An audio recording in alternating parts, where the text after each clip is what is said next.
Good morning, students. In last lecture, we have learnt about mixed economy, meaning of mixed economy, and two very features of mixed economy.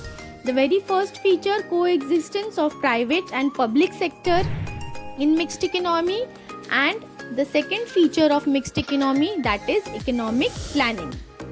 Now, the characteristics of mixed economy we will discuss in detail. The features of mixed economy we are going to discuss today. Before that, we have to know that mixed economy is midway somewhere lying between capitalism and socialism, harnessing the best feature of both of these systems together at the same time avoiding their defects. Features of mixed economy. Some private business driven by profit, some are controlled by government. Private like mobile, cars, computer, these are all under private sector. Then government sector, essential services like police, fire service, defense, social service are under government. Very important, taxes. Taxes are controlled by government. Then we have learnt about economic planning, another important feature in mixed economy. Now we are going to learn beneficial for masses. How mixed economy is beneficial for masses? In mixed economy, prices are generally regulated or are administered.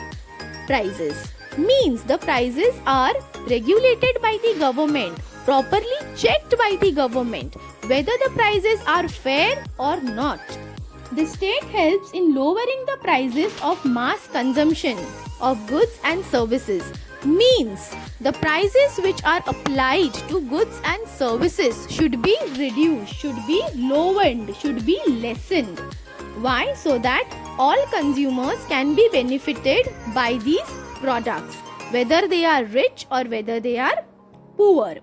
Now, undesired fluctuation in level of prices means uncertain prices or undesired fluctuation in prices. Sometimes the onion prices is 100 rupees per kg, sometimes it is 20 rupees per kg. So this fluctuation, this uncertainty, undesired fluctuation in prices should be avoided.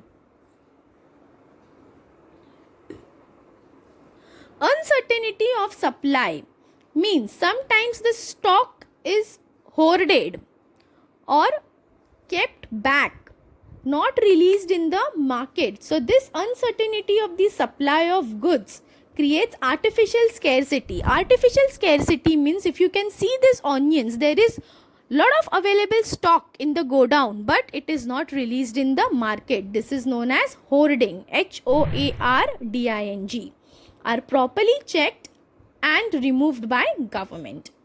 The next feature is greater social welfare. Means promotion of social welfare is the basic objective of mixed economy. Government is taking conscious efforts to promote society, to promote social welfare of society, of entire community, of poor people. The government undertakes various social security systems to help poor and backward classes. They provide medical facilities, sanitation facility. For example, if you know about municipal hospitals, so there poor people get treatment free of charge. Right? Same way, medicines are given to them free of charge. So these medical facilities provided by government to the poor people free of charge. Then next, even education facilities provided by government. You must have heard about municipal schools, Manpa schools. So there children doesn't have to pay any education fee. So they can take the primary education and the secondary education from grade 1 to grade 10th free of charge. So this all is provided by government with a point of social welfare, with a view of social welfare. Government also creates employment opportunity for the workers and tries to remove regional discriminanities and inequalities in the country. Next very important term is price mechanism. In mixed economy, price mechanism plays a vital role, a dominant role, an important role. However, price mechanism is allowed to function certain regulations through price control, means government tries to fix the prices of certain goods and commodities, tries to regulate the prices of minimum wages for the worker. The government will fix the minimum wage rate of the worker. For example, essential services such as railway fares, BEST, bus fares, electric charges, petrol prices, gas prices are fixed by the government. These prices are known as administered prices, means it is under the regulation act of government. So government will decide these prices. So this all comes under price mechanism. Then reduction of inequality of income and wealth. Now government also tries to reduce the inequality of income and wealth. As you know, in country like India, rich people are becoming more rich and poor people are becoming more poor. So there is more of poverty, illiteracy and corruption in India. So this should be reduced. This inequality of income and wealth should be reduced. Exploitation of workers by the employers should be reduced. Now how we will reduce this? Another important feature of economy is the use of various positive and negative incentives on the part of government to remove disparities of income and wealth.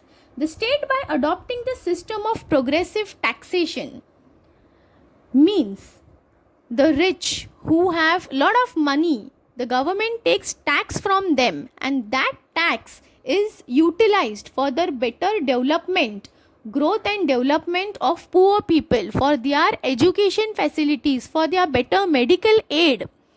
So this taxation money is utilized by the government on poor people to remove poverty from India. So this way government tries to reduce disparities in income and wealth by adapting the system of progressive taxation to reduce the unequal distribution of income and wealth from the society. It is very important to pay tax on time to the government so that government can take proper care of the society, the community. Also, government in today's COVID-19 situation have distributed free rice, dal, sugar and also free gas cylinders to the poor people. So this is the example of mixed economy. Thank you.